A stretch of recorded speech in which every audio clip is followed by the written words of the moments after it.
Salut les fermières, salut les fermiers, bienvenue sur Cocotte TV. Aujourd'hui, je vous présente un écran de chez Acer, le XV3, dit aussi le XV27. Un écran qui proposera une dalle de 27 pouces en IPS avec une résolution 4K en 120 Hz, FreeSync, overclockable jusqu'à 144 Hz, le tout avec du HDR.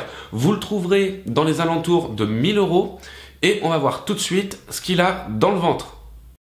Question look, on va être plutôt sur du sobre, il va être livré avec un bundle plutôt complet dont justement des volets que vous voyez ici qui vont servir autant de brise-vue mais aussi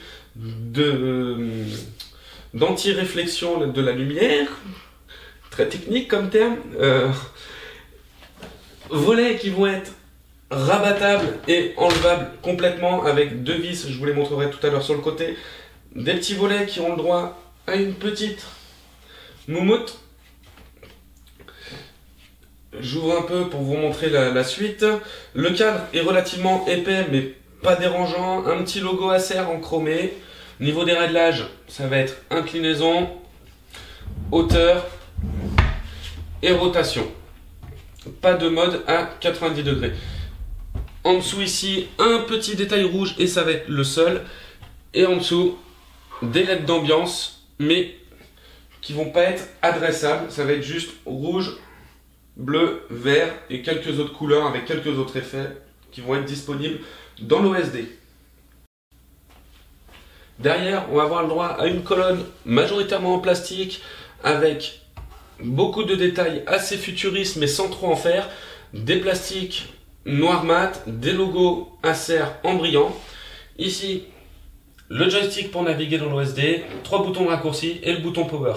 Derrière en dessous, dirigé vers le bas, les connectiques avec 2 HDMI, 2 DisplayPort et un hub USB qu'on retrouve aussi ici sur un des côtés. C'est du 3.0. Petit truc en plus, un cache câble qui vient se clipser très facilement.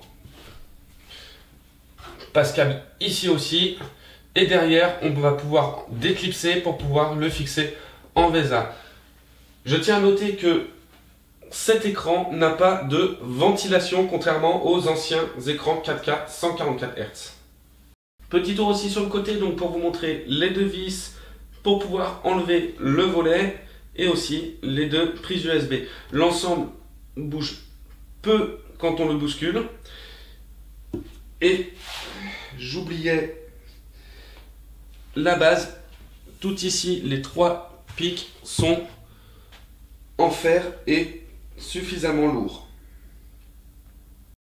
Au niveau de l'OSD, ça va être assez basique, on a le droit à 4 boutons, un bouton power, 3 autres boutons pour des raccourcis et un joystick de navigation. On clique dessus, n'importe quel bouton, de toute façon on tombe sur ce petit menu avec les raccourcis et le joystick. Les raccourcis, ça va être les modes d'affichage, la luminosité et la source, et enfin le menu tout en dessous. Dans le menu, il va être assez complet, pas mal de réglages pour l'image, pour le jeu. Donc OSD simple d'affichage, mais très complet, assez facile à naviguer dedans, et enfin de quoi enregistrer ses préférences. Et voilà en ce qui concerne cet écran, le XV3 ou XV27, un écran qui, je le rappelle, se retrouve dans les alentours de 1000 €.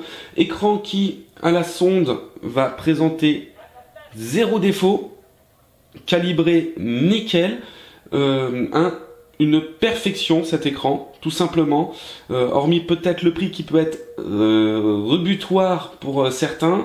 Et aussi un petit défaut, c'est qu'on ne peut pas activer la HDR en même temps que le FreeSync. Ceci dit, HDR activé, le G5 compatible est activable. Et ça marche relativement bien.